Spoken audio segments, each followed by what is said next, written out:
What you hear is not a test. I'm rapping to the beat. And me, the groove, and my friends are gonna try. So, Mr. L, I'm going to now present my Industrial Revolution project. So, I got 3 inventions I gotta share with you. I have no idea which one of these are in the book, but I know at least one of them is. So, first off, numero uno. That's Arabic for one. I'd like to present the airplane, the first one, not like Southwest and Delta. And this one was made by the Wright brothers. They're the inventors. And then the development was like, so they started off researching how things fly. They went through literature and all the mythology, oh, I could fly, then he went through the sun. And they're like, oh, guess we can't hit the sun. So they went through all those problems. And then they studied how birds fly, which was big brain time. And then that's how they got the idea on how to fly. And then they had to develop the control system, and so that way they could fly and not run into crap. And they did that by testing all their different designs on kites, which I thought was funny because I can't control a kite for the life of me. That was a horrible idea by them. Do it just get a pet bird. And then they went and tested over 200 different types of wings at that Kitty Hawk place, and they would just saw how they would fly differently, and I guess they found the one. Now that's the one we use. And then they would test gliders instead of the propeller ones we got. They would just straight up gliders, and that was between the years of 1900 and 1902. And then they developed, the gliding was already cool, but it wasn't really flying.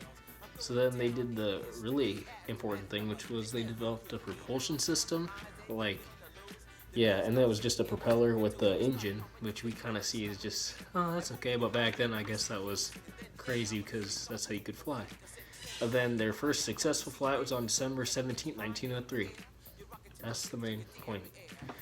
And the invention of the airplane changed lives for the rest of the time because, we still fly, and before no one could fly. So it was kind of crazy for travel because they just got into the trains. That was the big thing then, and now we don't even use them. It's kind of whack. So it really cut down on the time that it took to travel a long distance. Before, you had to go by train or by automobile. I guess those were invented by them, right? So, or by automobile, then a boat maybe wherever you're going.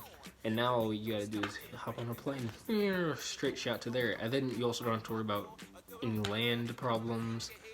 So you can just kind of fly anywhere, and it cut down time like crazy.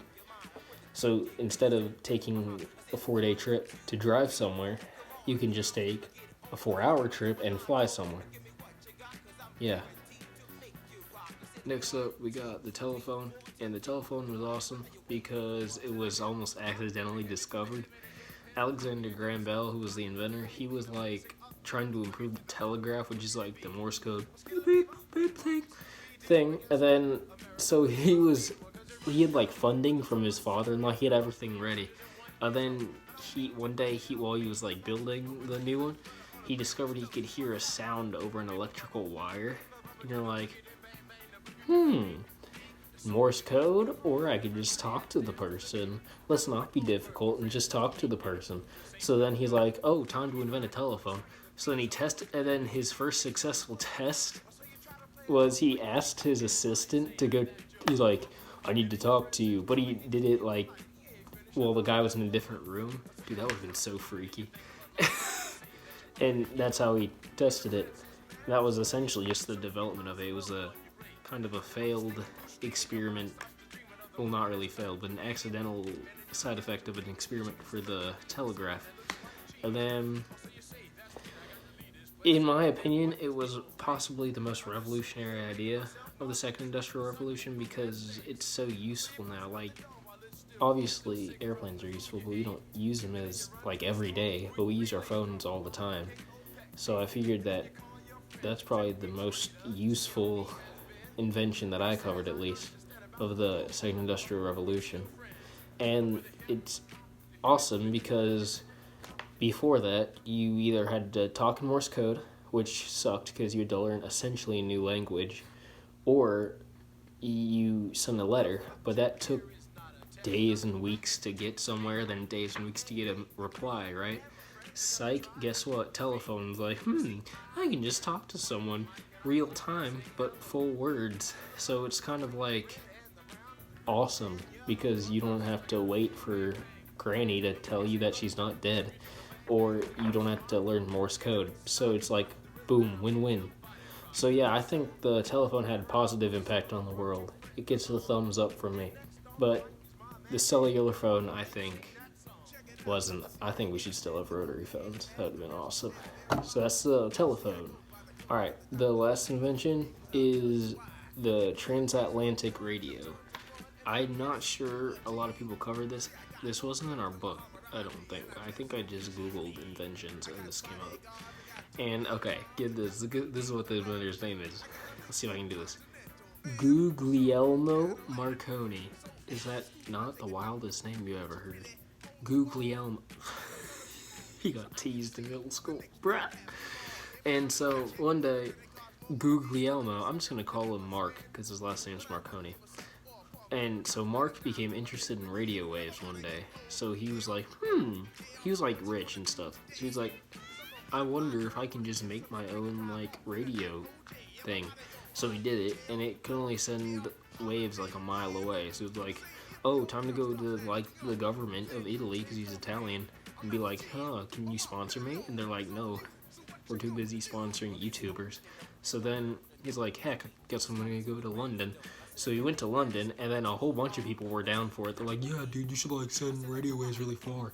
So he got funding, and then he started making longer and longer radio emitters to the point where he had a radio station, which is funny because radio stations are like everywhere now, and that was like the first one. I have no idea if they played music. I highly doubt it. So then that radio station was broadcasting waves up to 12 miles away. So that was like the most, and that was at full power, and then the machines were like breaking every time they tried to do that. So then he kept trying to make a transatlantic radio, but he would stick in antennas on different stuff, and the first time he put it, when it got to 12 miles, he put it on a balloon, and then the balloon like blew away, and then they were screwed. So then he stuck an antenna on a kite on a different continent, and then it sent, I think it was somewhere in Massachusetts while he was in England. So it sent all across from England to Massachusetts, and you're like, and it sent, because they put the antenna on a kite, and the first transmission, I think this is funny, was just the letter S in Morse code. Like, this man was trying to type something out, like, important, then it's just S. Thanks, man.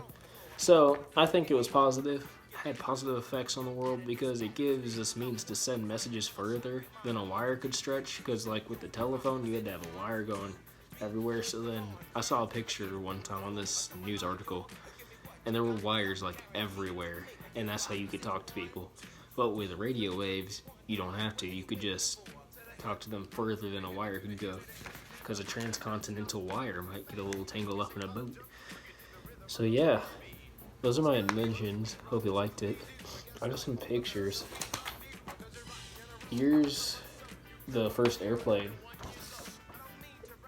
That man is just vibing, and that guy's dead or something. He's just chilling. And the first telephone did not look like a telephone. It looked like this thing, which looks like a weird baking tool I think my mom has. Kind of sus. And then obviously you can't take a picture of a radio wave, so I just found a picture of the guy, and he's epic because he's wearing a cowboy hat.